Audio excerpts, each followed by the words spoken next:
St. Augustine record and my St. John's son. This is the Playbook, brought to you by the Sunset Grill, with your hosts Kevin Bassarat, Jonathan Bennett, and Justin Barney. Running the I formation with all the information you need on St. Johns County football. It's the last week of prep football playoffs here on the Playbook, meaning it's time for the state championships. By the time you guys are watching this, we'll be in our private jet flying down to Orlando. We got a private jet now? Yes, we do. All right. But first, let's start with last week's games. More specifically, St. Augustine, where the Yellow Jackets won 35-0. St. Augustine's mascot promoting the Playbook a little bit as the Yellow Jackets play host to Citra's North Marion in the Class 3A state semifinals. Into the action now, K1 Jakes finds Richard Hall on this pass, setting up a Cardale Brown 1-yard leap into the end zone. This was supposed to be a game of defense though, and the Jackets showed it, shutting down North Marion's running attack. The Colts defense isn't something to forget though either. Lewis Carlton sure won't forget them after Kevin Manning lays them out in this big hit.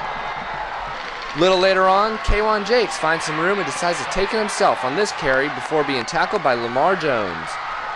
That sets up Jakes again for this 8-yard touchdown run. Jakes would finish the night with 9 rushes for 53 yards and 13 passes for 121 yards. St. Augustine's defense continues to flex their muscle though, holding Albert Gary to only 10 rushing yards on the night.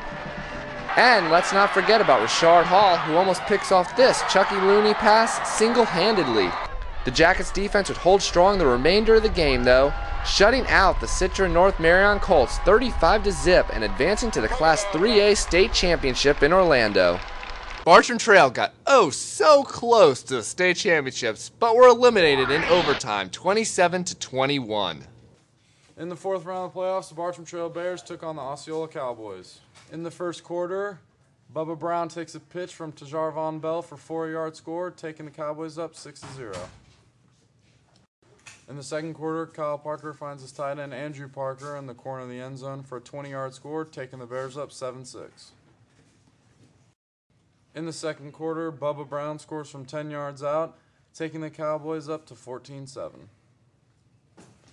Just before halftime, Bubba Brown scores his third touchdown of the night from 3 yards out, taking the Cowboys up 21-7.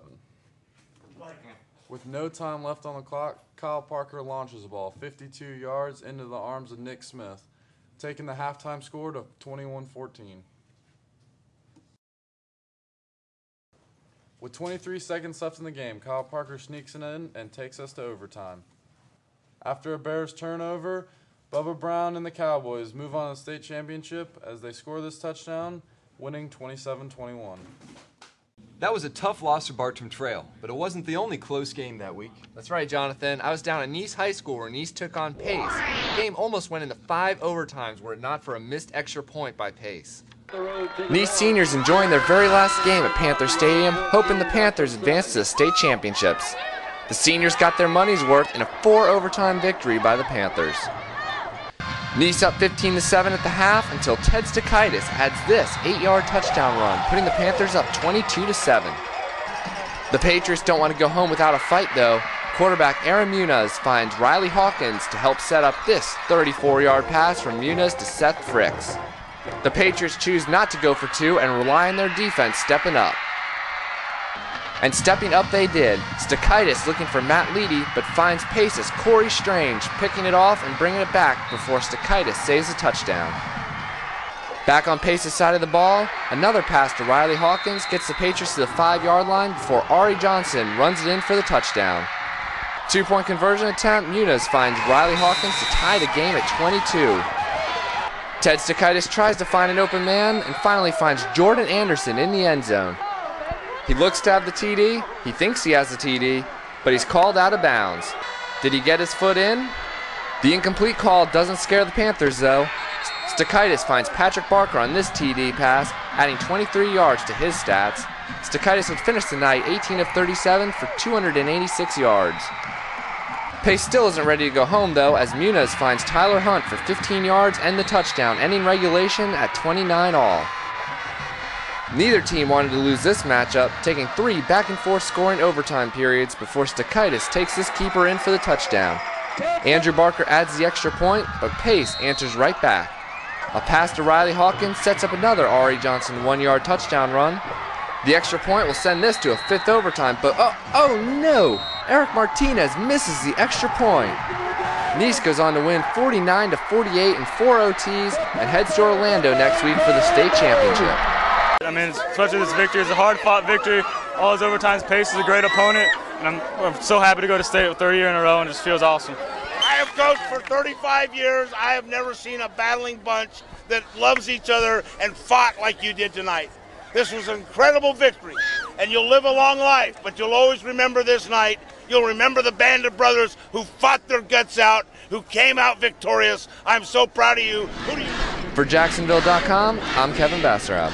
Well, Kevin, since you were both of those games last week, tell us a little about the crowds and how they sounded. Well, Nice, good crowd there, pretty good amount, but St. Augustine takes the cake. Yeah? They had at least 4,000 to 6,000 people total there, including about 1,500 people from North Marion, by my unscientific estimations. But it was just an electric atmosphere. You couldn't hear anything. It was loud. Just really an awesome experience to be there.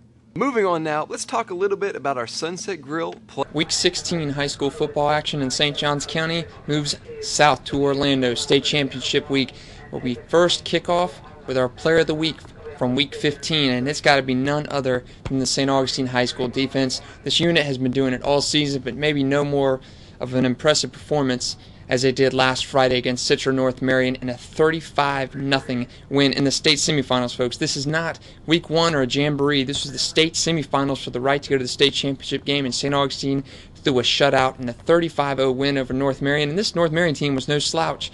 Ended having won 12 straight games, and they left St. Augustine High School losing one big game. It was actually their 3rd consecutive state semifinal loss. But St. Augustine High School defense picks off 2 passes, recovers a fumble, and takes one of those interceptions back to the house with Kevin Taylor going 30 yards.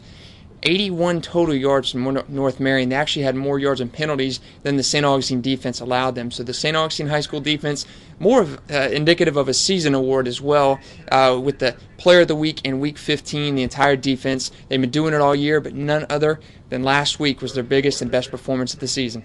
Next week, we'll have highlights from the 2 games in Orlando and be outside the Citrus Bowl. So see us there, and if any of you guys need rides to the game, our jet seats 4. And by jet, he means car. And on behalf of myself, Kevin Bassarab, Justin Barney, and Bill, the Magician Bortsfield, we'll see you next week in Orlando.